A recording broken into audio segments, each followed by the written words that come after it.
This is a Film Stories original podcast. Love this podcast? Support this show through the Acast supporter feature. It's up to you how much you give, and there's no regular commitment. Just hit the link in the show description to support now. Explaining football to the friend who's just there for the nachos? Hard. Tailgating from home like a pro with snacks and drinks everyone will love? An easy win. And with Instacart helping deliver the snack time MVPs to your door, you're ready for the game in as fast as 30 minutes. So you never miss a play or lose your seat on the couch or have to go head-to-head for the last chicken wing. Shop Game Day Faves on Instacart and enjoy $0 delivery fees on your first 3 grocery orders. Offer valid for a limited time. Other fees and terms apply. This episode is brought to you by Progressive Insurance. Do you ever think about switching insurance companies to see if you could save some cash? Progressive makes it easy to see if you could save when you bundle your home and auto policies. Try it at Progressive.com. Progressive Casualty Insurance Company and Affiliates. Potential savings will vary. Not available in all states. Hey, I'm Ryan Reynolds. Recently, I asked Mint Mobile's legal team if big wireless companies are allowed to raise prices due to inflation. They said yes. And then when I asked if raising prices technically violates those onerous 2-year contracts, they said, "What the f*** are you talking about, you insane Hollywood ass?" So to recap, we're cutting the price of Mint Unlimited from $30 a month to just $15 a month. Give it a try at mintmobile.com/switch. $45 upfront payment equivalent to $15 per month. New customers on first 3-month plan only. Taxes and fees extra. Speed slower above 40 gigabytes. See details.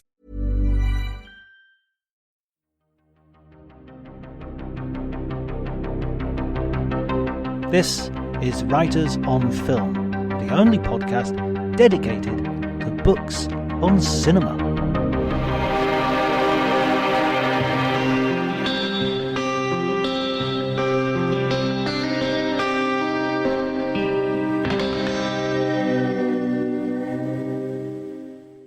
Hello everyone and welcome to Writers on Film. My name's John Bleasdale. I'm a writer and film critic. There are a couple of things to be said before today's podcast. One is we've got Paul Cronin, who is the author of Werner Herzog on Werner Herzog, the guide for the Perplexed. He's also written books on Kiarostami and Alexander MacKendrick, among many others.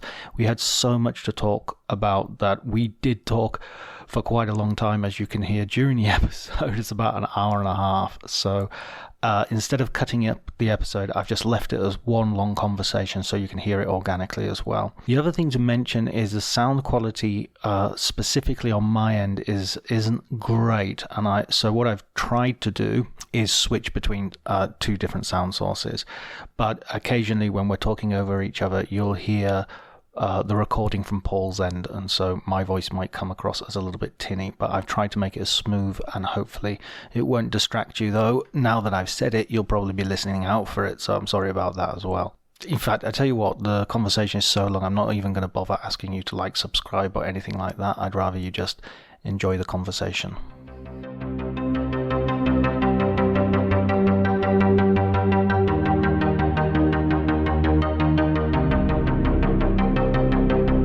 I get asked to talk about Werner on a fairly regular basis. Right.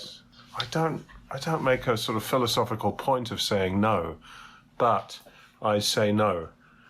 I turn down a lot of things just because I kind of like to keep a low profile. But I felt after 20 years, it was sort of time to maybe put a few things on the record, just about my so-called career, I suppose. I mean, 20 years of this bookmaking. And filmmaking, actually, too. But. Yeah, well, when did it start? Well, I mean, 20 years ago it started, but how did you start getting into this book writing business? I fear it's the old story of not wanting to do what I was doing, which was basically I was at law school, and that was really not the right path for me. It was very obvious that was a big mistake. Now, I think I write about this. The truth is I didn't do any rereading in advance of our chat, but I think I write about this in the Herzog book. And this is also my opportunity to pay homage to someone whose name may have come up in other conversations, certainly would come up in the conversations of anyone interested in film books who came of age, as I think we probably did, late 80s, something like that. And that fellow was Walter Donahue at Faber and Faber. I actually had a chat with Walter the other day, just to fill in some gaps, because he's an extraordinary fellow, and basically I wouldn't be sat here talking to you if it weren't for Walter. I basically was having a miserable time at law school, and had seen Walter's name alongside that of John Borman on those projection books. And it seemed that every Faber film book had acknowledged Walter as some kind of authority figure.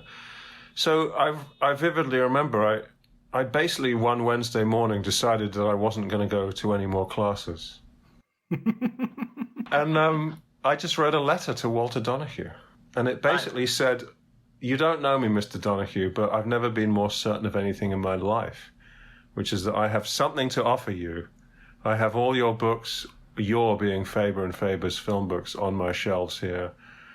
And I feel that I should like to be given some kind of opportunity." It was very cheeky, but felt like the right thing to do. Anyway, so that was a Wednesday. I was sat at home on a Friday evening. I've since learned that Walter would often stay late at the office. My memory was it was, I don't know, 7, 8, 9 p.m. The phone rings, and it's Walter Donahue. And he says, "Well, look, I got your letter." He's a very low-key guy. He's American-born. So it's an American guy running Faber Film Books out of London. Okay, fair enough. And he says, my assistant, who happened to be Richard Kelly, who did those wonderful books on Dogma and Alan Clark. I'm sure you know that material, and has since become a novelist. Walter said Richard's going away to the Cannes Film Festival, so it was more or less exactly 21 years ago now. Right. And he said, "Come in on Monday morning. I can't pay you, but you'll see how the operation works, and we'll just chat." And Monday morning, I was basically sitting in the office of Walter Donahue, Faber Film Books, thinking, wow, this is exactly where I need to be. Not just want to be, need to be. Yeah. I mean, I was not that young by that point. I was in my late 20s, and I just hadn't really I had a sense as to what I wanted to do. I'd never interviewed anyone before, never written anything to speak of. Right, you'd not been you tried your hand as a critic or anything like that? Oh, no, nothing. I've never been paid to give my opinion on anything, and I will never be. No, I'm not a critic. Right. I mean, if you want to frame what I do these days, I feel I'm a historian. Right. So that was good. That was good being there for a few weeks, working with Walter. Walter, by the way, doesn't just do Faber Film Books. He edits, as I understand it, he has edited Paul Auster's work for decades. Right. Right. He doesn't just do film books. And he told me the other day that when he first met Wes Anderson, he walked into Wes's apartment, maybe in New York, and there was a whole shelf of the black Faber film scripts. Those books had a profound impact, I think, maybe on a small section of our generation. No, absolutely. I totally agree. I mean, I remember I was doing my degree at Liverpool University, and there was a little shop called the Blue Coat. The Blue Coat Art Centre is still there, but they would do kind of remaindered books, I guess they would be, and that I would always go down there because there was every now and again you would get a Faber and Faber film book, and that would be the sort of like the gold in the mine, Stacks of the beautiful black, with the little sort of clapperboard on the front, and then the interview books. I was at Manchester University, and I remember it must have been 91 maybe. Tarantino came through town to play Reservoir Dogs it's terribly embarrassing to not remember the name of that really great repertory cinema. The Corner House, was it? Corner House, which has since gone, I think. Went to the Corner House multiple times a week, and Tarantino showed up. And I mentioned Tarantino because it was the script of Pulp Fiction, which I think pushed the Faber film list into a kind of different league. It sold many, many, many tens of thousands of copies, as Walter reminded me. He also, just to historicize it, it's interesting, those of you who know the history of Faber, Walter was brought in actually to work on the film list, and there was a certain amount of, I'm not going to say cash around, but Faber had more than they had previously expected because of cats. Do you know about this? No. Because T.S. Eliot worked at Faber.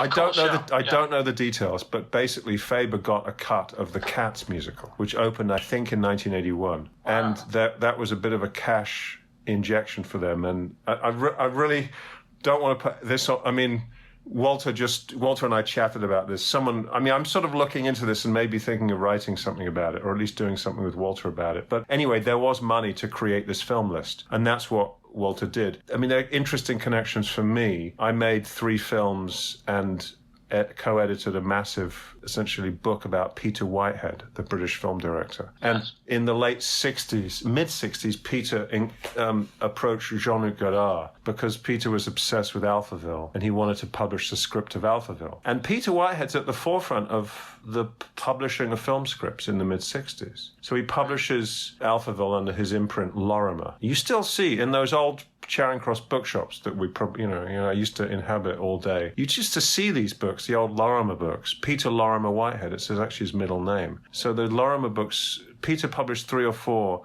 I think a couple more Godard, maybe a Bergman. And then Andrew Sinclair took over Lorimer imprint and did about 40 of these books, which were then bought out, I think, by Simon & Schuster. Anyway, the point is that Walter bought out the back catalogue essentially bought out the rights to all the Lorimer books. And also the L'Avancée du Cinéma collection. You know this, the French. It's in the format of a magazine. There's a L'Avancée du Théâtre as well. Basically, they publish individual film scripts and theatre scripts. Extraordinary collection going back to I'm going to say late 50s.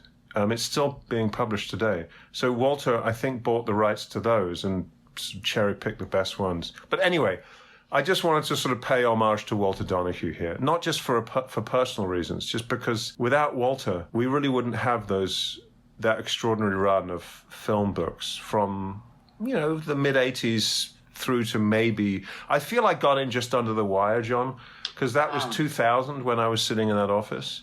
And the film list, I think, through no fault of anyone, has fallen away a little bit. I mean, there's any number of reasons for this. Sure. I mean, one sort of longs to do another interview book with a film director, but, who's left, Right. Yeah. I mean, we've been this has somewhat been like a theme of the podcast is sort of seeing this amazingly fruitful moment in film book history, and nowadays it's still going. People are still writing brilliant film books, but they're kind of having to broaden their perspective and take it in more as a piece of history, social and political, and what's happening at the time that a film is being made and all those things, which is fascinating, which is great. Before we go on to that, though, I wanted to ask your opinion about this, because I used to read scripts all the time, and I still will occasionally read a script. What is the fascination with reading a script? I mean, is this something you would still do even in the age where the film is so available? Well, I think this is very interesting, because this is one reason why the Faber film list, to go back to that again, really dropped away, because people could buy DVDs and they could listen to audio commentaries. And they could do any number of other things other than read the script. I mean, for all my talk of Faber film scripts, I don't remember being... Look, the part of my interest in that as a younger person was I still have a book fetish, basically, and I enjoyed buying those, and yeah, I'm sure I read some of them. I mean, for example, I do vividly remember reading the Three Colors trilogy script, the Kieślowski film, and I was moved to tears by the end of it just by reading the script. I thought that's an impressive achievement. But much more interesting, John, is generally what I read now in that context, which is early draft scripts of things like for example, I'm sat here at the moment working on. We may later talk about MacKendrick. I've spent a lot of time working on Alexander MacKendrick. I'm sat here at the moment reading a script of a film that he wanted to make but never achieved production on in the mid-60s. And that's fascinating to see why, or how this thing may have played out on the screen, why MacKendrick didn't like it. I've got his notes about why he found the script to be lacking. So I don't know. don't read a lot of scripts these days. To be honest, I don't read a lot of film books these days. I mean, perfect guest well, on the podcast. Yeah, I confess that I don't read any. I read very few academic film books. That's for sure. Right. I mean, I have a PhD, but I really find I'm almost embarrassed to tell people that I'm not. I don't feel I'm an academic. I like to think that the work that I've done in terms of film books is more craft based. It's not criticism. It's not maybe history. It's craft. I think the Herzog book, the interview book I did with Werner Herzog, the book I did sort of kind of in conjunction with Abbas Kiarostami, and certainly the MacKendrick book, which I edited after his death, I feel are all very much pointed towards craft. I feel that's the most useful thing I can offer the world at this point. Werner was never about to sit and write that book, nor was Kiarostami, and of course MacKendrick was dead. So I feel that was a constructive use of my time. I still do. Oh, well, I mean, I read the Herzog book last week, I think, and had been pointed towards it. I've got a Herzog story as well, because I met him when I was in Cannes, met him at a party on the beach in Cannes, and he was with his wife, and he received some award, and that was why he was there.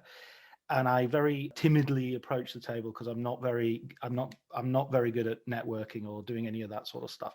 And I just said, I'm really sorry to disturb you, Mr. Herzog, but I'm a huge fan of your work, and I just wanted to express my appreciation. And he sort of excused himself from the table, stood up, and took me to one side and just said, "Well, what are you doing here? What's your role?" And I said, "Well, I'm a critic, so I'm writing reviews and stuff and interviews and stuff, but I'm also got a screenplay, and I'm sort of going around trying to generate some interest."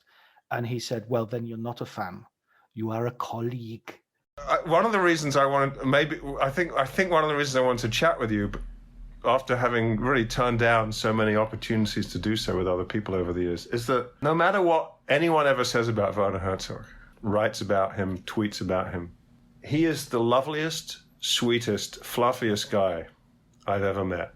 I just saw him in Los Angeles last week, and yeah, I'm glad you mentioned his wife Lena, because for those in the know, it's a twofer. You get Lena with Werner, which is fantastic. She is extraordinary, right. And just sitting with the two of them having lunch. I saw Werner's I went to see his new film. He showed me a new film. His new film and new documentary he's made or is making. I have great love and affection for those people. I just wanted to say that. He's been nothing but. I mean, I wrote to him after 3 weeks of sitting in Walter Donohue's office in central London.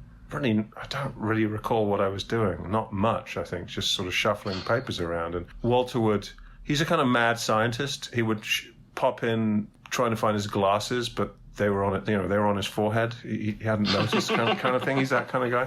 I basically said, why has no one ever done a Werner Herzog interview book? And my memory of this is Walter saying, why people have written to us, but I didn't like their approach. I remember thinking, approach? You just sit and talk to the guy, don't you? I mean, what kind of approach would there be? So he basically said, well, write up a proposal and I'll take it to the board, which I did. And it was apparently approved, at which point then I had to get Werner on board. And at that point, he still had an office in Munich. And I think I must have got the fax number from the website. Anyway, I faxed him. Basically, rather formal, rather uptight kind of English approach. Dear Mr. Herzog, I think it would be an excellent idea if blah, blah, blah, blah, blah. Fax comes back. Basically, there will be no Herzog on Herzog. It's from Werner. And I was really shaken. I clearly invested a lot emotionally in this idea. And I that evening, I just kind of dashed off another fax, which was, I'd like to think, more laid back, more open. I don't know if it was more honest, but it was more something. It was longer. It was 2 pages, and it, in the broadest terms, explained why, not necessarily why I was the right person to do this, although presumably I did mention that, but why this in and of itself was a good idea, i.e. this interview book. Yeah. And he faxed back, basically said, this changes things. Let me look. Let me see. I'm going to be in London. He was to be in London at some point shortly thereafter to work on a film called Invincible, which is a very interesting film, a sort of Holocaust, World War II film. And in just last week, I don't know how it came up in conversation, but this initial interaction between us came up, and he basically said yes. Something like, I think he was just being nice. He said, yes, I felt the intensity of your request, or something like that. But 21 years later, it's all water under the bridge, etc. The book's done, and there will not be another edition of that book. But I think it's Werner's an extraordinary guy. He's full of great stories, and it's nice to have them all in one place, basically, between the covers of that book. I mean, it's one of the funniest film books I've ever read as well. Really? I think he's the king of bathos. He just has this way of building up this huge thing, and then he just undercuts it with a line. Like he was talking about the bad lieutenant in them shooting it, and a hurricane coming in, and we're going to go out and we're going to film Nick Cage's, and then they decide, let's not bother. And he has this phrase, and then Hurricane Gustav, I keep doing an impersonation of his voice, which I shouldn't, but Hurricane Gustav hit the town a week later with all the strength of a spinster's fart. That's right. I remember that line. Yeah, that's a good one. That's just you couldn't invent them. If you were inventing a fictional director, you wouldn't be able to come up with that stuff. I get an email a week, John, from someone either telling me that book is something of as an important text for them, and then the last line is also, by the way, can you put me in touch with Werner? Can you put me in touch with Werner Herzog?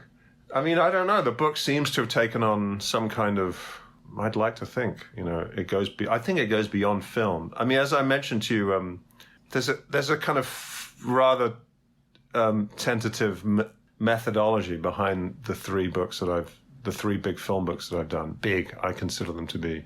Sure. They were big for me. The Herzog, the Kiarostami, and the MacKendrick.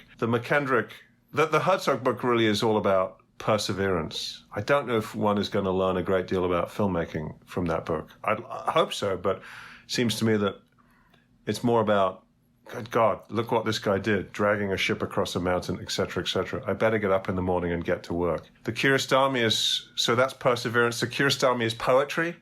Some kind of very subjective way of looking at the world and an ability to represent that interestingly to audiences. And so precision poetry, and MacKendrick is somehow... perseverance is Herzog, poetry is Kiarostami, and MacKendrick is somehow a precision, because there is a great structural approach to his way of certainly teaching narrative cinema. And so the three Ps, it seems to me, you need all three of them. Without precision, everything's a bit of a formless mess. Without perseverance, nothing gets done. And without poetry, it's all kind of by the numbers. So without really trying, I like the kind of tripartite approach to the whole thing, So like I say, it's about craft. I do a lot of teaching of 18-year-old film students who are just starting at film school, and I've just listening to them and working with them over the years, I'm increasingly convinced that this kind of 3P approach, or at least an understanding of the three, is important. I would never push it on anyone.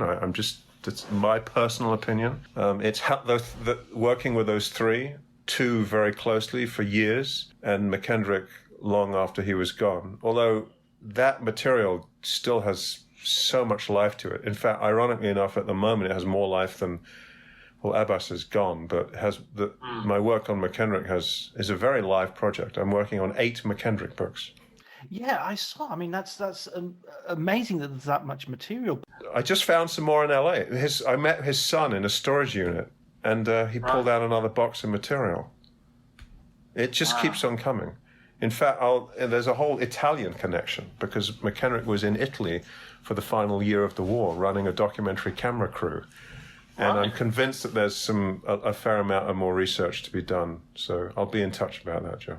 Excellent. Yeah, absolutely. Yeah. For anything I could do to help. Absolutely. I mean, the other thing that the three books and the three filmmakers sort of seem to combine is that they're very unconventional teachers, and Werner has his rogue film school. Abbas has his London-based sort of workshops that he's doing, and MacKendrick sort of gives up making movies in order to sort of devote himself to teaching. Was that part of your sort of path, or was that just complete coincidence? I mean, absolutely. Right. They all. I mean, I'm not sure about unconventional, but they definitely were all into teaching.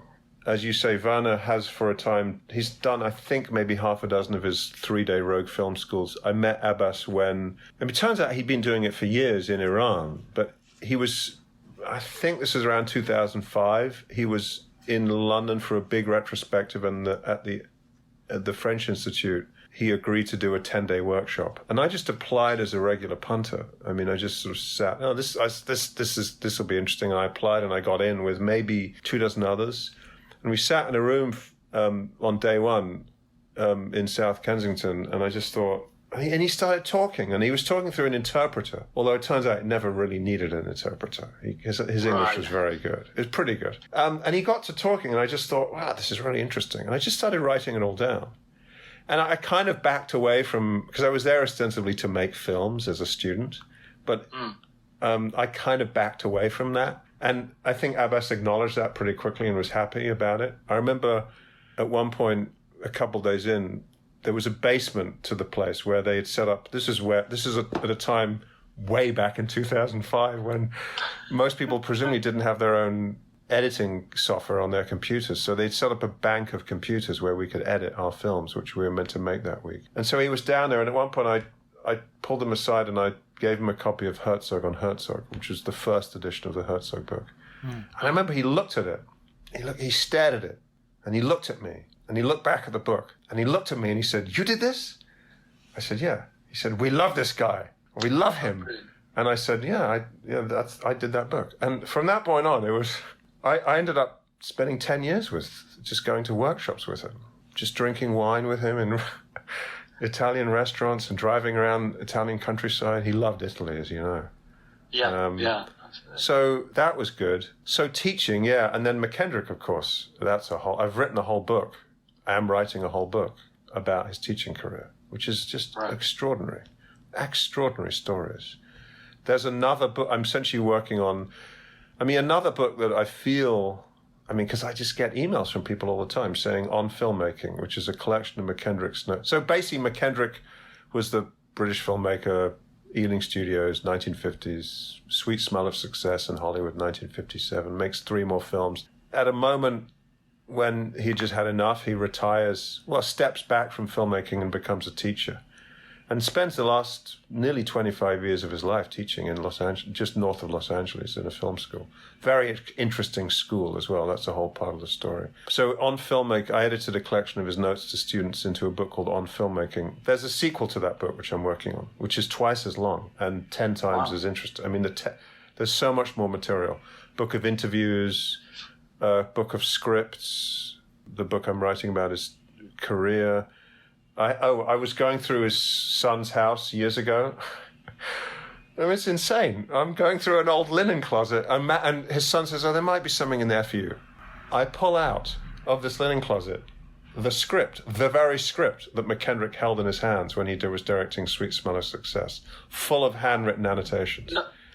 Unbelievable. So we get that scanned. We're going to do something with that. He wrote an extended essay about his time in Italy during the last year of the war, which was really quite extraordinary for him, as well as documenting the return to normality after the liberation of Rome, essentially. That includes, filming joyousness and football matches and this kind of thing, but also executions and trials where the defendant was dragged from the courthouse and lynched.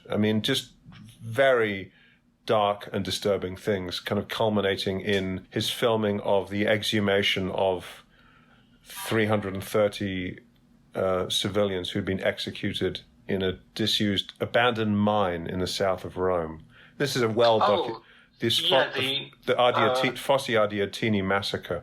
Yeah, as I recall, I think 33 SS soldiers were killed by a resistance bomb. This is shortly before the liberation of Rome, which, as I recalled as the first major European capital to be liberated, I think the day after D-Day. Anyway, so they arrive in Rome and they're sent down to film the exhumation of this site. I mean, it's, of course, years later, MacKendrick writes this extraordinary essay called The Death of Comedy, in which he writes about his experience and how filming the exhumation of these bodies, who'd been down there by that point for weeks, taught him everything he needed to know about comedy. Because he talks about how at one point one of the soldiers he was working with just, it's all very unpleasant, but grabbed one of these corpses and the head rolled off. And everyone just burst into, they couldn't stop laughing, he said. Everyone just was almost in tears. So this basic notion of that which is extraordinarily funny, looked at from any other point of view, is extraordinarily unpleasant and grim. I mean, that's a sort of very loosely put, very badly put tenet of his comedy. But anyway, so there's lots of MacKendrick stuff to come. That was the massacre. Just to be clear, I think if I remember rightly, so the SS were 30 guys were killed in a bomb, and then they chose a list of 300 sort of random Romans. 10 for 1. So I think 330 SS, and they decided to make an example. As I recall, one can read, I'm fairly certain, I wouldn't swear by this, but Fellini and Visconti were in the neighborhood and were nearly picked up and sent to the Fosse Argentini. It was somewhat random. I don't think they emptied the prisons. I have to check. There's a vast literature on this, which I've yet to get to. But MacKendrick wrote an extended essay about his time there. I also found in the National Archives in London and DC weekly cables that he wrote explaining what he'd been doing. So I'm working on a rather massively annotated edition of this essay. I mean, MacKendrick's a unique figure. And please let me know, folks, if there's anyone of his stature of a narrative filmmaker who had an equally important career as a film teacher. And I don't mean just popping onto campus, for a year and teaching a class and then going off to make more films. I mean, he absolutely quit cold turkey, basically, in 1969, and spent 25 years working on this career of articulating that which had been previously a wholly intuitive process for him, and here's an extraordinary filmmaker, really a brilliant filmmaker, I think. But he turns out to be just as good, if not better, a teacher. I mean, he understood how to, as I say, turn these kind of intuitive processes that he'd been working with. He never went to film school.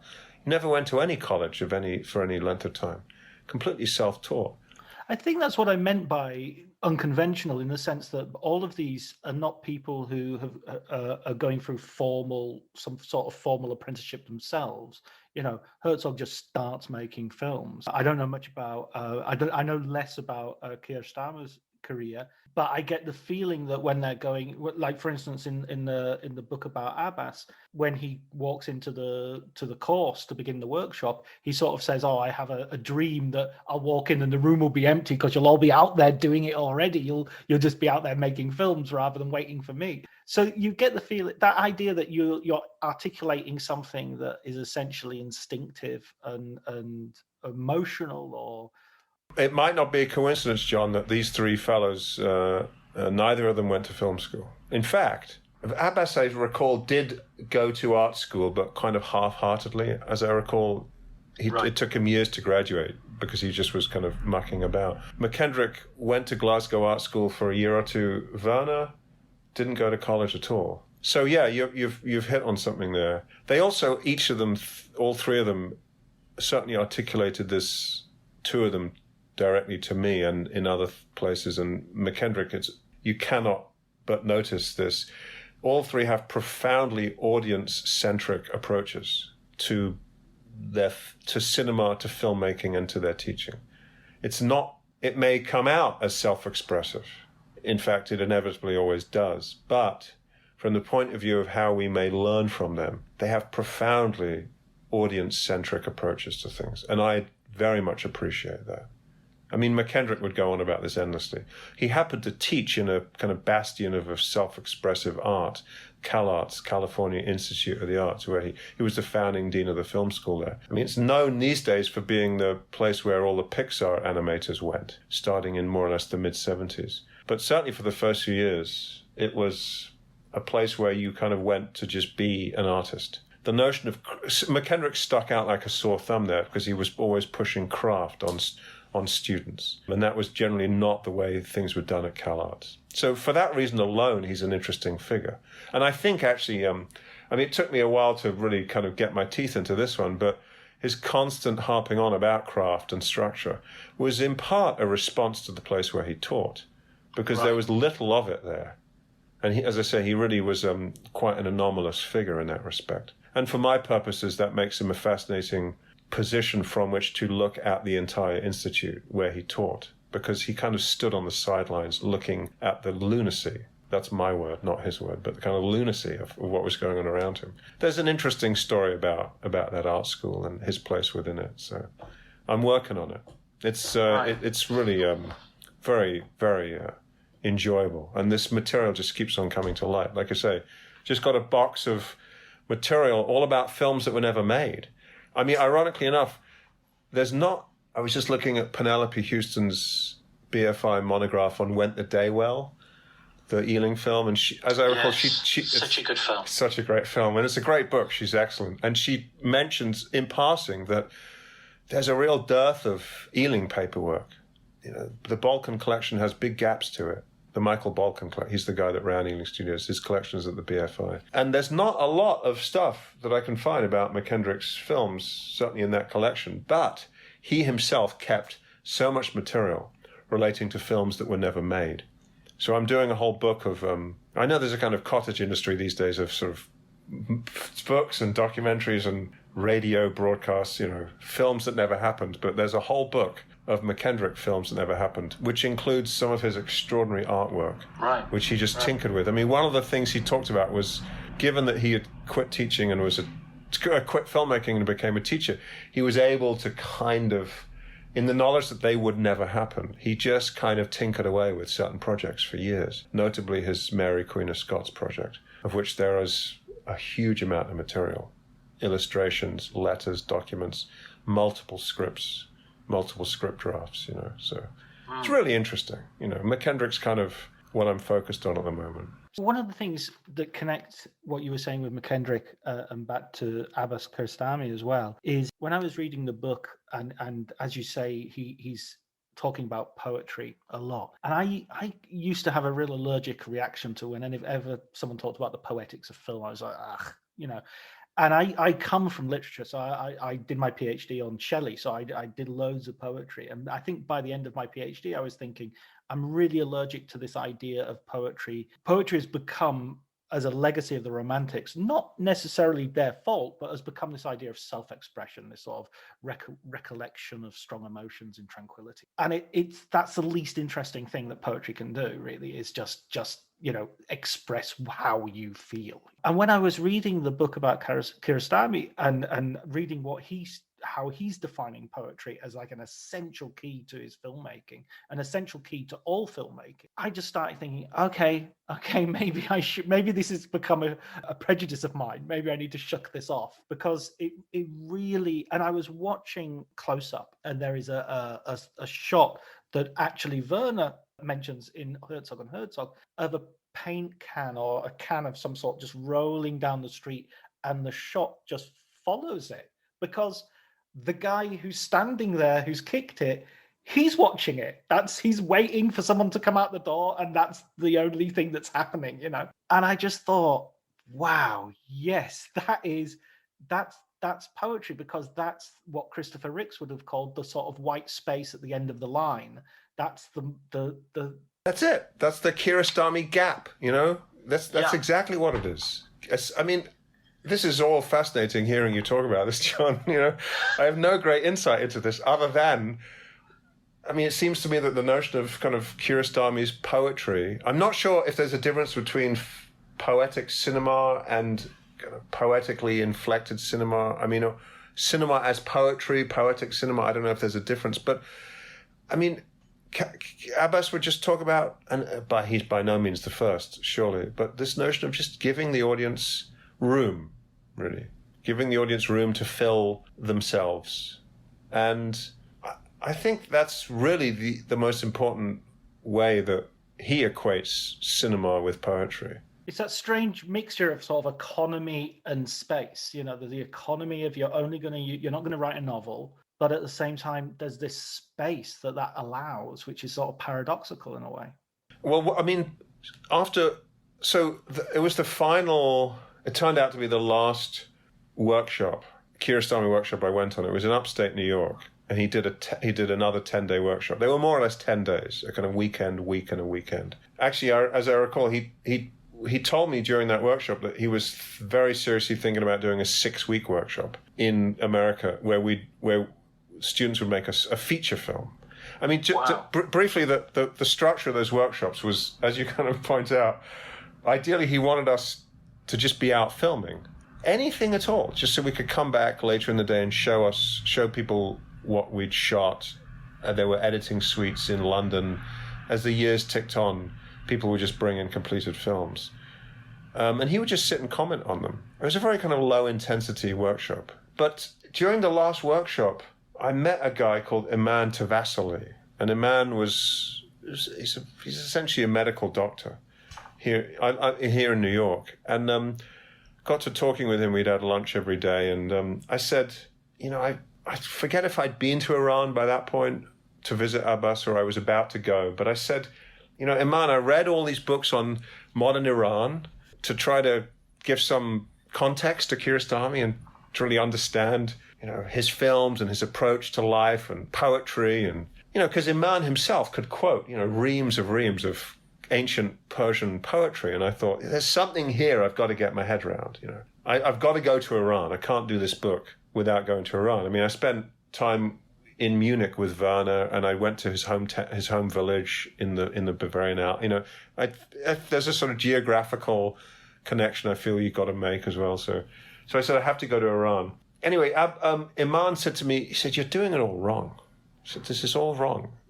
Modern Iran has nothing to do with Abbas Kiarostami. Ancient Persian poetry. That's what you've got to do." And we got to talking about that. And by the end of the workshop, Iman and I, we lived few miles from each other in Manhattan, me downtown, he uptown. He said, I've always wanted to translate some of Abbas's poetry. And by the end of the 10-day workshop, we'd agreed that we would meet, a couple of weeks later and start this project, which lasted 2 or 3 years. He had to be at work by 8 in the morning. So I would get up at 4:30, get the subway uptown, and we'd sit for a couple hours. And we'd translate poetry. I speak no Farsi, let it be said. He would prepare a very broad translation of these poems, and we'd sit and go through them, sometimes spend half an hour on a 3-line poem. What exactly is Abbas talking about here? Anyway, we ended up years later with, I think, if nothing else, and I have to take him at his word here, Iman said there were lots of spelling mistakes in the originally published editions of Abbas's poetry in Iran. So we corrected those, and we put out, I can't even remember now, John. There's 3 volumes of Abbas's original poetry. This kind of haiku-like, aphoristic, imagistic poetry. I mean, each one is kind of an image. And as Abbas says in Lessons with Kiarostami, as I recall, if there's an image in my head and it's not maybe enough to muster a whole film, or I can't find the money, or I haven't got whatever, I can't drive out to film something, he'll just write it as a poem, create an image on the page. And I can't tell you how useful that project was to really understand, or not necessarily, I'm not going to say to understand Kiarostami, but for me to get that book done. So the 2 books, In the Shadow of Trees is the collected poetry, which we did. And then Lessons with Kiarostami is the kind of it's written in Abbas's first person, but it's sort of my documentation of those workshops. And I feel the 2 work very closely together. So that's really the only insight I feel I have into this kind of film and poetry. I mean, there's no question that when it comes to Kiarostami, the films and the poetry and the art installations and the photography and the painting is all part of one big process. I remember, I recall, someone will know the name of it, but I think it was in the V&A in 2005, he had this installation where he'd essentially taken photographs of trees. I don't mean landscapes. I mean sort of close-ups of the trees, and printed out kind of one for one and wrapped columns in his photographs of trees. Right. And I maybe put a soundtrack to it. And it was this little sort of tree installation in the Victoria V&A. It just is all part of the same project. And when you in his house in Tehran, just endless, huge format photographs and paintings, and he would sit. I remember he would sit. There was always someone with him, just some young, bright, digital kind of person, computer literate person, and he would sit on his sofa. So I think he was working on some kind of version of 24 frames. But I remember vividly, he would sit on the sofa several feet from the computer screen, watching what his kind of assistant was doing. And he had a very long stick. It must be like 4 or 5 feet long. And there was a sort of soft cloth taped to the end of the stick. And he would just sit there. And he would lift the stick when there was something that needed to be adjusted in the image that was being worked on the computer screen. And presumably so he didn't scratch the screen. That's why he taped the cloth to the end of the stick. And he would just kind of point to where on the screen that this assistant needed to... And he would just lay back and just watch this image take shape. And I got the same vibe from him when I sat with him for a considerable period when we went over to a friend of his in Tehran who had... Explaining football to the friend who's just there for the nachos? Hard. Tailgating from home like a pro with snacks and drinks everyone will love? An easy win. And with Instacart helping deliver the snack time MVPs to your door, you're ready for the game in as fast as 30 minutes. So you never miss a play or lose your seat on the couch or have to go head-to-head for the last chicken wing. Shop Game Day Faves on Instacart and enjoy $0 delivery fees on your first 3 grocery orders. Offer valid for a limited time. Other fees and terms apply. My dad works in B2B marketing. He came by my school for career day and said he was a big ROAS man. Then he told everyone how much he loved calculating his return on ad spend. My friends still laugh at me to this day. Not everyone gets B2B, but with LinkedIn, you'll be able to reach people who do. Get a $100 credit on your next ad campaign. Go to linkedin.com/results to claim your credit. That's linkedin.com/results. Terms and conditions apply. LinkedIn, the place to be, to be. An enormous printer. I don't know the details of this printer, but the kind of thing that would take hours to print out an image of a big size. And Abbas just sat there for hours watching this thing kind of spit out line by line. He was just entranced by this machine. He was a very interesting guy, but also he just, he liked to just drive around, drink, not at the same time, drink wine. I got lots of photos of him. I just took a lot of photos, all the photos in Lessons with Kiarostami I took at the workshops. Right.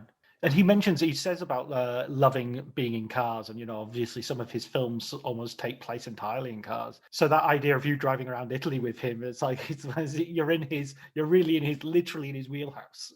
Believe me, I consider it to be one of the great privileges of my life. This whole thing, it needs to be said, I've had much more good fortune than I deserve on all this.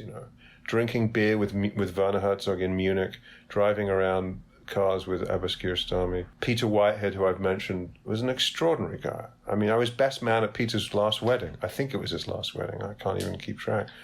I don't know why. I just very drawn to these characters. Amos Vogel, who you're working on at the moment, I think, or you've worked on. There's actually, it's a good time to talk just briefly about Amos because it's his centenary this year, and they're doing a new edition of his book, Film as a Subversive Art, which is, those of you who know it, is nearly 50 years old. It's the most extraordinary book.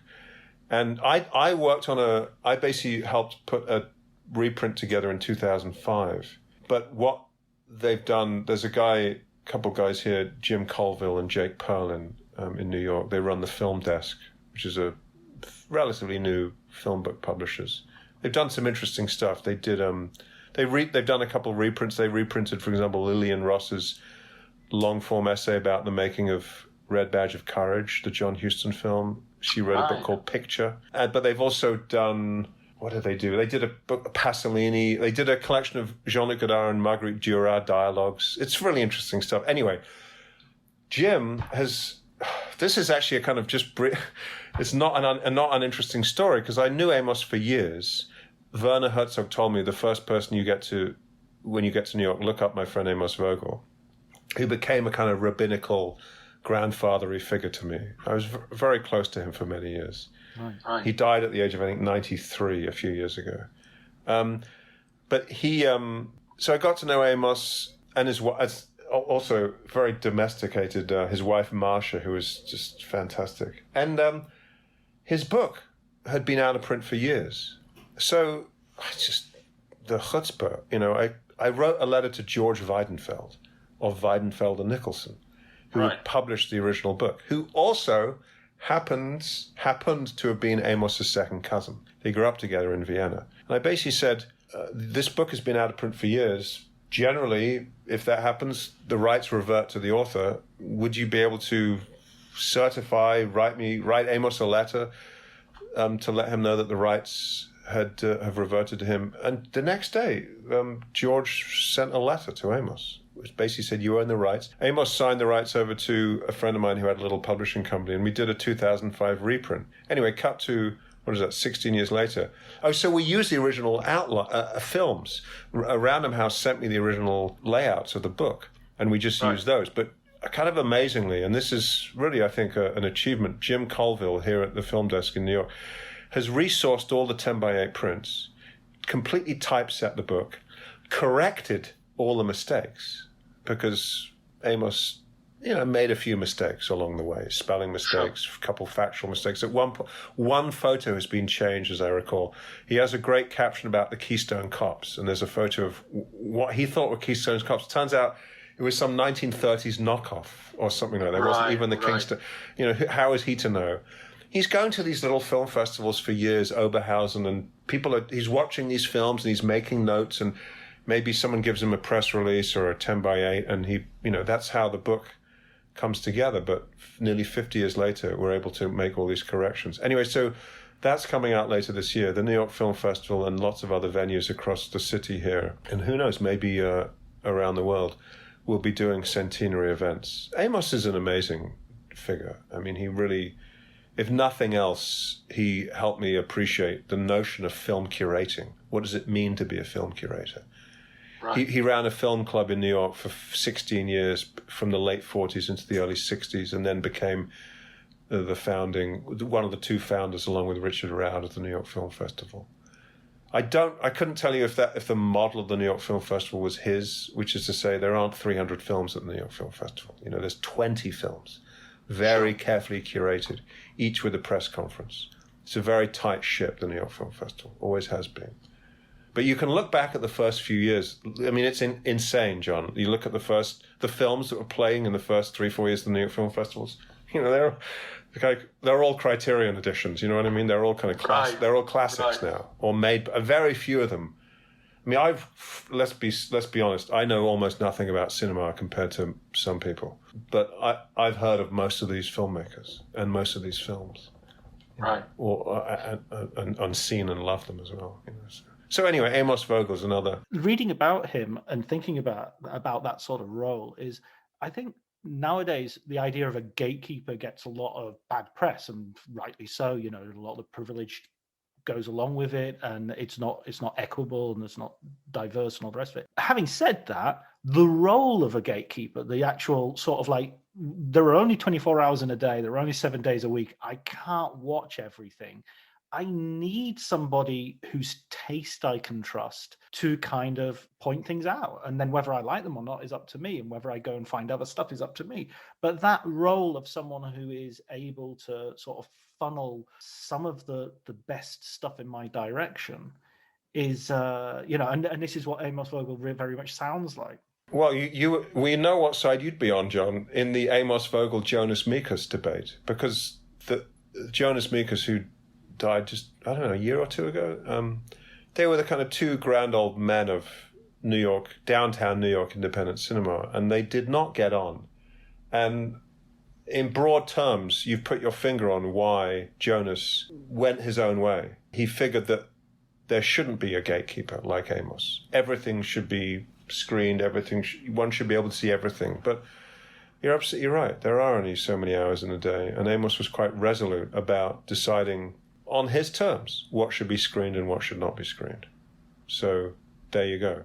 That was a kind of intellectual, and actually not more than an intellectual. It was a very real world debate between the two men. I met Jonas a few times, but I never knew him. But I certainly felt much more comfortable.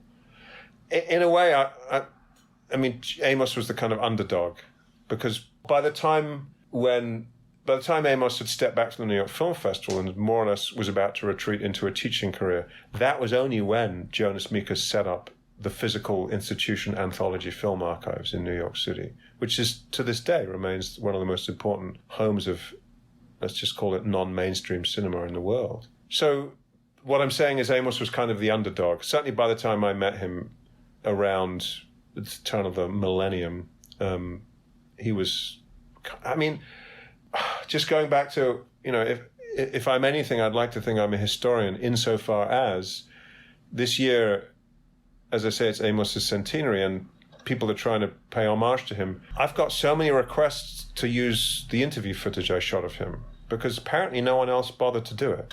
So I'm very glad I sat with him for all those hours and filmed that stuff. The film I made about him has been up on Vimeo for a decade. I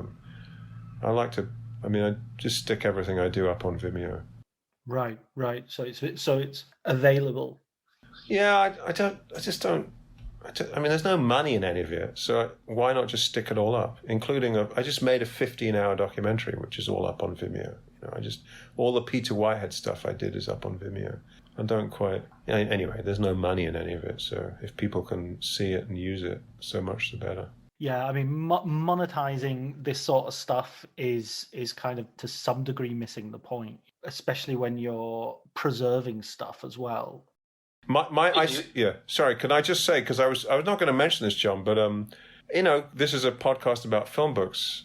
The Faber and Faber did the Herzog and MacKendrick books, and Walter's very nice about it. Didn't want to do the Kiarostami book. I had at least one offer, which I think I could have pushed through with the university press to do the Kiarostami book, but I kind of said, you know what? I have a book fetish. I kind of want a bit of a control freak. Let's just do this one myself. So there's a fine line these days between self-publishing and setting up a publishing company. But for all intents and purposes, I set up a publishing company and worked with a former student of mine to design the book. And it's printed on demand, which is a very efficient way of doing things. There are some disadvantages to it.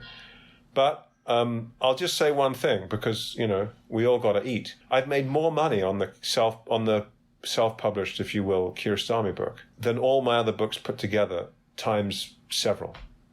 I mean, really? Yes. Wow. I tell my own students, I rant and rave about them, to them about this. You must own your work. There's no question in my mind that if the technology had been there 20 years ago, I would have said to Werner, let's do this one ourselves. I mean, in Herzog and in the interview book with Werner, he talks about essentially setting up his own publishing company in the 70s and publishing his own screenplays. There's no question in my mind that I would have told him, let's just do this one ourselves. We don't need Faber. We will make, if it were our goal, we would make a lot more money. And it's about owning your work. And I'm terrible about selling my work. I'm not that interested in getting out in front of my work. You want to keep a low profile. He says Cronin on a podcast. Yeah.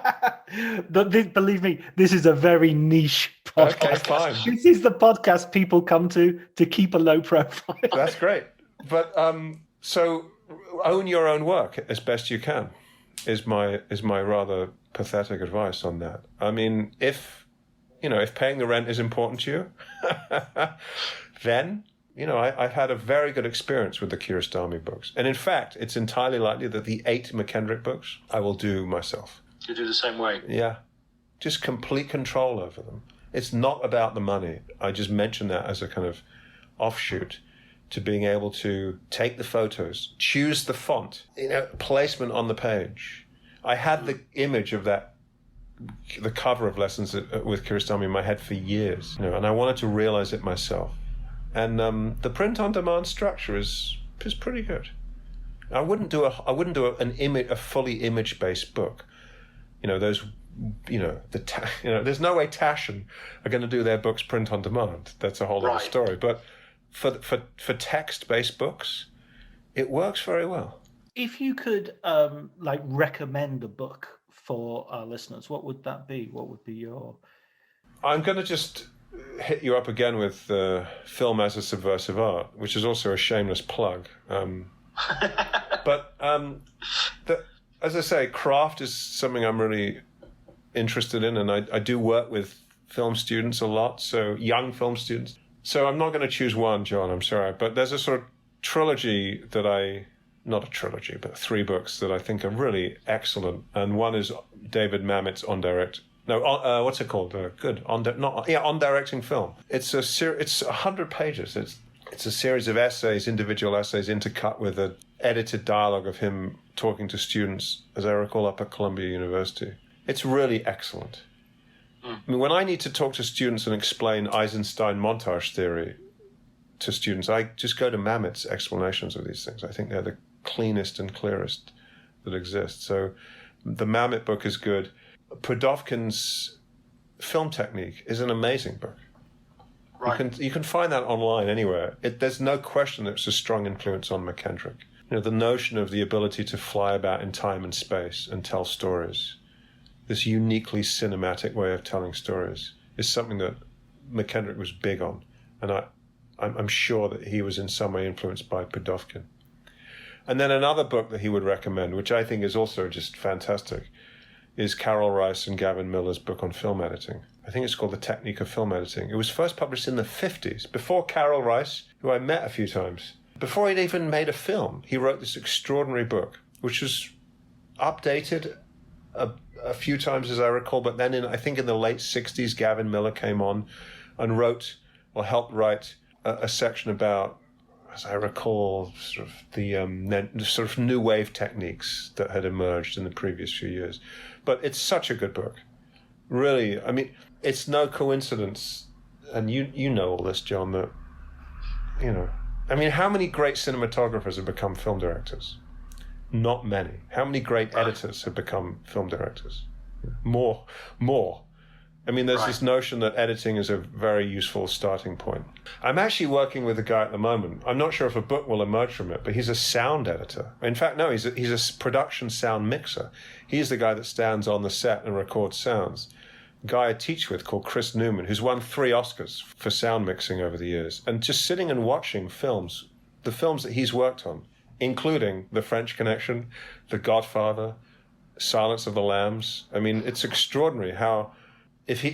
sitting with Chris and having him break down how he did the sound in each shot, how unbelievably useful it is. This guy is amazing, by the way. When I met Chris because I made a documentary about Medium Cool, Haskell Wexler's film Medium Cool, and Chris... Oh, such a good film. That's so good. Endlessly interesting, yeah. Chris, get this.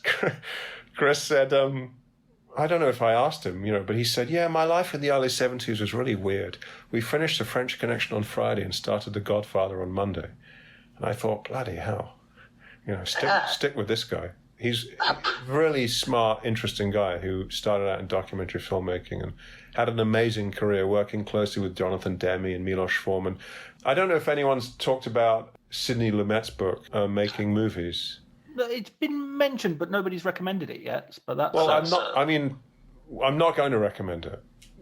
But Chris worked with Lumet. Chris Newman, this guy, worked with Lumet, and I was on the set of Lumet's last film, Before the Devil Knows You're Dead, just watching him work, which again is just an education, So, but anyway, the idea of editing as a kind of foundation for learning the craft of film is really interesting. But one other, if I may, John, which is just a different genre. I think Richard Schickel, who is a very interesting film critic who died a few years ago, just a brilliant guy. I met him again a few times through Haskell Wexler. His biography of D.W. Griffith is just remarkable, I think. Remarkable. The way that he writes, researches, synthesizes it all together. So anyway, there we go. That's a brilliant selection. Listen, thanks so much, Paul, for talking to me. And I mean, one thing before we wrap up. And so I'm happy to do more, but whatever you want. Oh, yeah, no, yeah. Well, let's continue because I've got loads more questions. You tell me. I'm enjoying it. So yeah, no, we can definitely go longer. Absolutely, no problem at all. Well, we could start off with this question, which was because when you were talking about the first time that you got into Faber and you wrote your letter to Werner, it does feel like you yourself have a sort of Herzogian sort of, it's the sort of shortest line between point A and point B approach to. I am a fairly direct. I mean, my rule of thumb is basically ask what you want. They can always just say no. Right. I kind of do rush in. I shouted at my students the other day. Well, it wasn't the other day. It was a couple of years ago, to be honest. But it sounds better when I say the other day. When the door to the classroom is locked, and I show up, and they're all standing outside, and there's a locked door, and I think to myself, what? Why are you standing here? Why didn't someone have the forethought to go to the office down the corridor and get the key? You knew there was a classroom. You knew there was a class going to start in here. You knew I was going to show up, and you knew I'm the schmuck who's going to have to go get the key. And I shout at them for this. And I remember went into a whole rant about how this door is a metaphor. I mean, but I was very serious about it. I mean, I don't think I've pissed off that many people along the way, but and I'm still very friendly with MacKendrick's son and Amos Vogel's children and Werner and his wife and Haskell Wexler's widow, who I saw last week. So it's just about pushing on and getting what you want and asking nicely what you want. And I'm not going to come out with follow your bliss, John, but I'm just very lucky. It's just very lucky to be at the right place at the right time. Because more or less the same week that I started at Faber, I contacted Haskell Wexler and said, I'm really intrigued by your film Medium Cool. Mm. A few months later, I was living in his house in California, just hanging out with Haskell, driving around with Haskell, going to meet Conrad Hall for the day, the cinematographer. Just these extraordinary, weird experiences, wonderful experiences. What intrigued you about that film? I had no idea. I just didn't understand it, John. I just didn't understand what it was. Is this a documentary? Is this a fiction film? I was very young when I saw it. I actually remember it was on, I think, late night Channel 4 when I was in Manchester. So it's got to be, early 90s. I had also, I grew up with an American mother in London. So there was a lot of, and she was somewhat of a sort of radical of that period, bit older. But just grew up with a lot of literature. She was a teacher, so I grew up with a lot of literature, those kinds of books, about the period of the protest movement in the 60s. So it kind of always been there for me. And I was just intrigued by this broad synthesis of cinema and history that Haskell had achieved with that film. And as I say, more or less the same time I started working with Werner, I started working with Haskell and ended up making a documentary about Medium Cool that is 3 hours, that is 3 times as long as Medium Cool. I mean, when that Aaron Sorkin film, The Trial of the Chicago 7, came out, was it last year? Yeah, it was like a year and a half ago. I got all these emails from friends saying, "Oh yeah, we remember you talking about this 20 years ago." I mean, for my documentary, I interviewed several of those guys and got to know Tom Hayden a bit because I also made a documentary and did a book about the student protest at Columbia University in New York in 1968, and Tom Hayden was there. So I got to know Tom, and I saw Tom a few months before he died in Los Angeles. So anyway, yeah, just Wexler, another absolute sweetheart. I mean, really just a very interesting guy. So I've sort of got 20 years of notes about Medium Cool, including all these draft scripts that he wrote for the film, which I don't think anyone's really ever looked at. So I'm sort of preparing a book on that at some point. I'm not sure when I'm going to find the time, but... Earlier you mentioned sort of in terms of the present day, the people, the next sort of generation of filmmakers who are coming up, and all these schools and people who have been inspired by Werner Herzog's work, Abbas Kiarostami's work, Alexander MacKendrick, all of these people. Is there anyone you look at in who are making their first, second, third film now who you sort of see and think, that's somebody I want to go and have a talk to? write a letter to? No, well, the best answer I can give you, John, is that a good friend of mine, Michael Chaikin, who just stepped down from the most extraordinary job. He's the founding archivist at the Bob Dylan Center in Tulsa. I mean, he introduced me to the Safdie brothers, I don't know, not 20 years ago, but not far off. And Michael works closely with the Safdies, and I said to him, you should start interviewing them now. And I mean, I've always, the notion of a kind of longitudinal interview book seems to be interesting. Not a collection, a kind of post hoc, posthumous collection. I've done 3 of the, it was my sort of entry point into all this, actually. I mean, I haven't mentioned, but I did these, there's this University of Mississippi series, the interview collections, and I ended up doing 3 of them. One co-edited with this guy, Michael Chaikin. We did one on Arthur Penn, which was also just wild, because at that point Arthur was just sitting up in his apartment on the Upper West Side in New York, and we would just go and hang out with Arthur all day. He was in good enough shape to direct, but no one would give him a job, so we just sat and chatted. But I've told Michael, I said, you've got to start interviewing the Safdies. He's very tight with them. Get in there now, and in 20 years' time, after they've made 4, 5, 6, 7 more films, whatever it is, you'll have this book. I'm not going to do another interview book with anyone. I got my work cut out with MacKendrick and the Medium Cool book and some other films I'm making. Just very sort of plain interview-based films. But more broadly, if I were to teach a class on, say, modern American cinema, I would just go for... I've sort of plotted out this syllabus: Paul Thomas Anderson, Jeff Gray. No, what's his name? Is it Jeff? No, Jeff Nichols and what's the other guy? Hold on, wait a minute. The guy Gray, James Gray, who did The Immigrant and yeah. Wait, so Paul Thomas Anderson, Jeff Nichols, and James Gray. I think every one of their films is really very interesting. So, but I have to tell you, John, I don't really know what's going on. Much more fun than going to a film festival for me is to bury myself in an archive and just start opening boxes. Right. It's just the most exciting thing, because you never know what you're going to find, and you never know what connections you're going to be able to make. I mean, when it comes to MacKendrick, the framework is there. At the moment, it's just trying to connect this to this, and then suddenly, this piece of paper shows up, or this whole box of material shows up. I mean, it happened. I've got letters from MacKendrick to his wife talking about how he's working on a film script with a guy called Kenneth Miller, who wrote crime novels under the name of Ross MacDonald.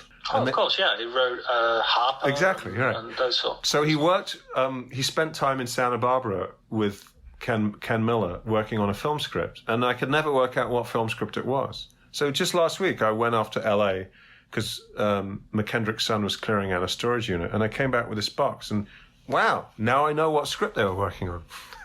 They were working on a script to be shot in Hong Kong in the mid-1960s. It was strange enough, it was a remake of to be a rewrite of a script originally written by Francis Coppola called The Fifth Coin. I mean, I've got notes and letters and script drafts and synopses. It's a fascinating little story, which I'm sort of writing up, because MacKendrick really loved the idea of making a film in Hong Kong and loved the idea of bringing in elements of the politics of the place, the social life, if you will, the nightclubs, the triad, the crime, this kind of thing. He also kind of wanted to make a slightly sort of jokey, I mean, I'm not going to say James Bond-esque film, but there's definitely an element to that, certainly in Coppola's script. But what's so interesting is that he loved everything about Coppola's script apart from the story. He just found the story to be not interesting. And so basically started bringing in a series of writers to broadly work with the same characters in Coppola's script and the same kind of tone and style, but to come up with a completely new story. And he went through several and eventually ended up with Ken Miller. And I've got a copy of Ken Miller's treatment here, which I haven't yet read. And MacKendrick said the film ultimately didn't happen, but not because Ken Miller's script or treatment wasn't good. So I'm wondering if Ken Miller somehow managed to capture the tone that MacKendrick liked and came up with a story. I mean, for me, this is especially interesting because anyone that's read MacKendrick's book on filmmaking will know that the guy's just consumed in the best possible way with the notion of story. What is a story? What is not? What is a story? What is not a story? And the notion of, a situation with a half-hearted ending is not a story. Anyone can come up with a situation. Anyone can find an interesting environment and populate it with interesting characters. But what do they actually do to each other such that the audience will be interested for 90 minutes? Oh man, that's speaking to my worst nightmares as a scriptwriter, because I'm struggling at the moment on a script that is brilliant. Like all my work is brilliant, but it is exactly what you've just said. It's a really interesting situation, and I keep rewriting the characters and making them more interesting and more, less like types and more like, idiosyncratic and all the rest of it. But in the end, I haven't got a story to tell. There's not a... Well, John, fair play to you for acknowledging that on this. I mean, because this notion of, so if MacKendrick, he talks about this in his notes to students. I mean, this is the riches of these memos I've got from his teaching years, the fragments of notes, of student handouts. I mean, he said outright, if you don't have time to make the whole film, he said this to students, or you don't have the finances or the resources, and if I don't have the time to read your whole script, what would he read? The ending, not the beginning. He'd read the ending. He said, if I read the ending and I get a sense that you have somehow pulled together all these presumably many and varied threads of this, what is we hope a story, then I know that you've actually got something here. So the problems you're experiencing, John, those are the problems, And MacKendrick did this for 20 years. There is nothing he hadn't heard 1,000 times before. I read student scripts weekly and the same problems emerge. They start, it's like a thoroughbred racehorse, I've got first 10 pages of my script. I say, I'm not interested. Do me a 7-page treatment with a beginning, middle, and end. Then maybe I'll read it. It's very difficult to get treatments out of students. They want to dive in because they basically want to describe the shots and they want to write their Tarantino-esque dialogue, which is never as good as Tarantino, which isn't wildly exciting to begin with. Well, it was to begin with. To begin with, it was exciting. I did, as I say, to go back to my Manchester days, I sat on the front row of the corner house as Tarantino, as excited as we probably were to watch Reservoir Dogs. It was something. It was something. That was I did love that film when it came out. It made an impact. Anyway, so MacKendrick is he never stops giving. I'll just randomly open up a handout that he wrote to students and I'll just learn something new. So that's a whole other book that I'm working on, just editing that material together, because there's a lot of it at this point is handwritten stuff and fragments that I'm piecing together, But, for example, there's a handout where all he did, John, was write a brief summary of the plot of Hamlet, but left off the fact that Hamlet encounters the ghost of his father at the beginning. Essentially, he sucks out of the story all dramatic irony. And what are you left with? Not much. What are you actually waiting for in Hamlet? What you're waiting for is implanted in the first scene, which is Spacey Hamlet to take revenge, basically. So these very simple tricks that he did in class. I can't tell you everything I know about storytelling and dramatic construction comes from Sandy MacKendrick. He's absolutely brilliant. I'm very, very privileged to be able to work on that material. And the scripts, his own scripts, by the way. I mean, they're flawed, but his commentary on the scripts is very interesting. Is explaining what he's doing and why he's doing it and what's wrong and what's right. He's a born teacher, this guy. We're very lucky. In a way, we're very lucky that his career collapsed. I believe he has a claim to being the greatest teacher of narrative cinema who ever lived. And the book on filmmaking is just the tip of the iceberg. It's so good that he's got you to sort of help sort of maintain his legacy and bring a lot of this stuff to light, even though, obviously he was doing that just in his day-to-day work teaching. I'm the lucky one. Yeah. I mean, he had tinkered with putting a book out before he died, but it never happened. So I worked closely with his widow for a while. I remember going to that house. I was in the middle of the Herzog book. In fact, ironically enough, the MacKendrick book is the only book that I didn't kind of initiate myself. Every one of my other projects I initiated. But Walter, to go back to where we started, sure. I don't know, in the middle of, I seem to recall before I'd even given him the manuscript of the Herzog interview book, he said, have you ever heard of Alexander MacKendrick? I said, well, of course. He made those great films. Turns out that no one, in Europe or Britain really knew he had been a teacher. You go out to LA, you throw a stone, you're going to hit a former student of his. And I went out to LA to his widow's big house in Westwood, and I remember she just opened this garage. And it was floor to ceiling of boxes. It's like my idea of heaven, John, just boxes of paperwork. And I just started going through it. I spent weeks in the house going through it, sorting stuff out, shipping stuff back to London. It was just strewn about my flat in London for weeks, months, just these paperwork in piles around the living room, just trying to work out what have we got here. I also remember thinking, no way, Walter, the world does not need another book on screenwriting.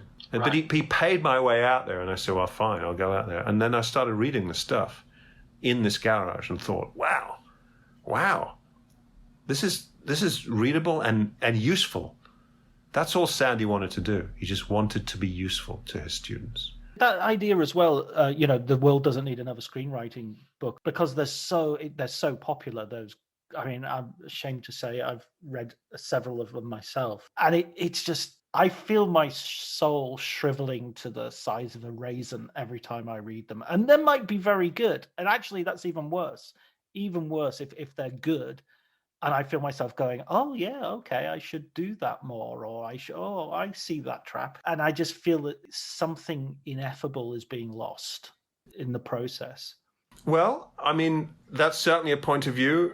All I can say is that MacKendrick was not terribly... His methodology is a kind of fairly relaxed one. He doesn't talk about the 3-act structure. He certainly doesn't talk about on page 30, this has to happen on page 60.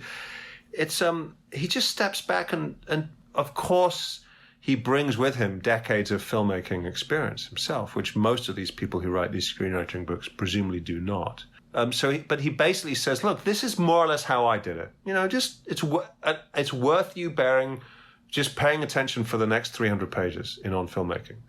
You may learn something, you may not. I mean, at the risk of shamelessly plugging here, but dramaticconstruction.com is my website, where I've just put a lot of stuff relating to MacKendrick and other people like Mamet, David Mamet, Aristotle, John Howard Lawson, William Archer. I feel I've read enough of these books to know that there isn't actually that much to say on the subject, and everyone just is really recapitulating Aristotle. So you can, on that website, dramaticconstruction.com, there's focus on 5 or 6 individuals. You can discount, if you just choose any 3 of them, you're going to get the nuggets. I mean, you could just do Aristotle and MacKendrick, or William Archer and David Mamet. I mean, it's all the same stuff. Something else, just briefly, because I was watching a TED talk with, I think was it Andrew Stanton, one of the Pixar guys, and he quoted William Archer, who was an old friend of George Bernard Shaw, wrote a book in 1912 called Playmaking, which is a really, really serviceable study of dramatic construction. He quotes William Archer, who actually is quoting someone else in his book, but that's an aside. The best definition of drama, right? Expectation mingled with uncertainty. It's absolutely brilliant. Once you unpack that, you really get to the heart of things. John, there's no way that Andrew Stanton... In fact, I talked to Pete Docter and Brad Bird, and they both said that they've since read MacKendrick's book, and they love it. But I'm convinced that Andrew Stanton got that line from MacKendrick, whether he got a handout when he was at CalArts 40 years ago, or whenever it was, or he read his book. But the point is this... I talked to a guy who has directed more episodes of The Simpsons than anyone, Mark Kirkland.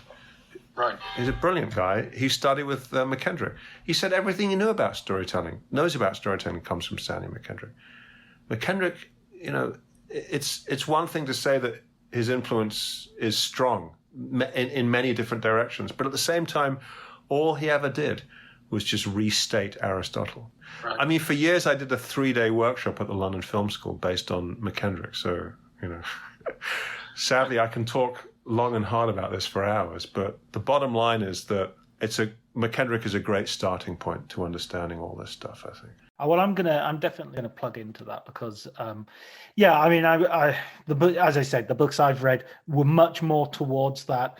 On page 36, this has already had to happen, or at the halfway point, there has to be a crisis. Not the best way. Can I just just briefly again? I know I keep on saying briefly, but because I love this stuff. But the best use of any of that literature, John, any of those books, is as a toolbox. You've basically got to kind of do what they call, as I understand it, the vomit draft, right? You've just got to write this script. You've got to write the script. You've got to kind of be fully self-expressive and write the script out, or the treatment. And you will inevitably see some problems with it, or someone else will see some problems with it. That's when you apply the fixes. And MacKendrick will offer you up the fixes. There's a chapter in his book called Slogans for a Screenwriter's Wall, which is basically after 20 years of doing that teaching. As I said, there wasn't a problem with a student's script or film that he hadn't encountered 1,000 times before. And he boiled his lessons down to a series of little kind of aphorisms and wrote them up on cards and put them on the wall. In fact, the originals are right there. Oh, wow. Those are the originals on my wall in my study here. Those are the actual original cards that I have framed. But the point is that it's a toolbox. The theory is as a toolbox. No one's expecting you to put up in front of your desk before you start writing a script. Dramatic irony, tick. Protagonist, tick. Antagonist, tick. No, just write it out. You intuitively understand all this stuff anyway. And then when there are problems with it, that's when we bring in Sandy MacKendrick. And I guarantee you, because I've done this endlessly in class, and I've never written a screenplay, but I do understand MacKendrick, and I do understand his approach, and I do have a lot of his ideas rattling around my head. And I can read a student's script, and I can say, you know what, this thing that happens on, let's say it's a 10-page script, this thing that happens on page 8, you really need to lay a fuse for that on page 2. It'll pay off much more effectively for the audience. And this character here, why is that character there? And last time I said that to a student, actually, it's interesting. They said, oh, that's interesting you mentioned that. We had 4 drafts of the script and only wrote that character in the 5th draft. And I said, well, it shows, This character does nothing. This character does nothing. You do not need this character. Whatever that character may bring, whatever narrative beat that character may bring to the table, have another character essentially further that beat for the audience, et cetera, et cetera. So anyway, MacKendrick's a great... He's for me a gift that never stops giving. Yeah, no, I can see that, and I can see. I mean, it's great that you have this trilogy of filmmakers who, in many ways, are extremely different, come from totally different places, have had very different careers, and yet there are these. And as you said, with the 3 Ps of perseverance, of poetry, and the precision, they're offering you different things, but there is something sort of non-contradictory about it, if you know what I mean. There is something you get a kind of holistic view of storytelling and the world of cinema, and dare I say, of life too. I mean, no, seriously, this notion of an audience-centric. MacKendrick wrote a whole series of handouts about essentially you have to look at things from the point of view of the audience. I'll look at students. I'll read students' scripts, John.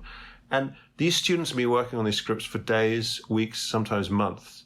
Everything is completely clear to them. This is all very obvious to them. But is it to us who are reading this for the first time? Hell no. It's a complete mess. They don't look at it from our eyes. And this notion of basically looking at things from the audience's point of view, putting yourself in someone else's shoes is, dare I say, not just a valuable lesson for screenwriting, but for life too. Yeah. Well, actually, that was one other, you gave me the 3 Ps. I would also offer back to you an E as well, in the sense that... Thank you very much. No, we're not going to go back to Manchester. Oh, yeah. I remember those days. Well, Liverpool, we had cream. No, I empathetic. I think there's a real empathy, and I think... just being self-expressive, just looking in your own soul and trying to say your unique vision is is sort of only a one-eyed vision. It's only a one-handed way of doing stuff. I think you have to, and all these filmmakers that we've talked about today, they all have this really strong sense of empathy. That if you're and empathy towards the audience, like, you know, we don't want to bore you. We don't want you. Or we want to understand that if we are boring you, we're boring you in a creative way, in a way that's going to be interesting to you in some other sense. I would sort of offer that as a fourth sort of unifying field theory. Yes, I like it. Like I say, the audience-centric approach is very important for the three of them. I mean, Werner always talks about it, as does David Mamet. You know, literally, the audience pays my rent. I mean, this leads to certain political extrapolations, which Mamet writes about, this notion of there should never be any publicly funded art, etc., etc. But, you know, that's another story. Sure. Listen, Paul, I hope I haven't given you too much to edit, or maybe no editing, but anyway, it's been a lot of fun, John. Thank you so much.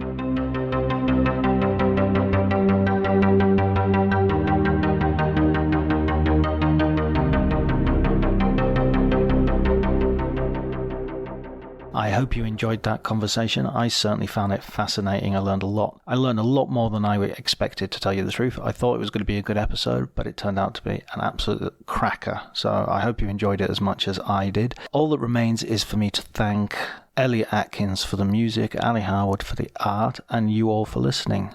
Until next week, take care.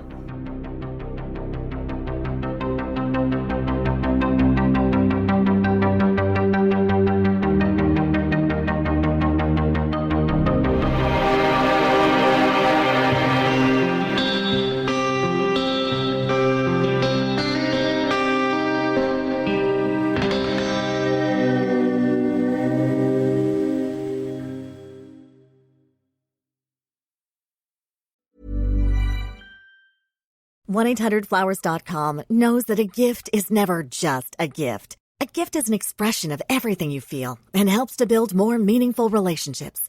1-800-Flowers takes the pressure off by helping you navigate life's important moments by making it simple to find the perfect gift. From flowers and cookies to cake and chocolate, 1-800-Flowers helps guide you in finding the right gift to say how you feel. To learn more, visit 1-800-Flowers.com/ACAST. That's 1-800-Flowers.com/ACAST. Cue the fireplace and your favorite fall movie. There's nothing better than a cozy evening at home with a glass of First Leaf wine.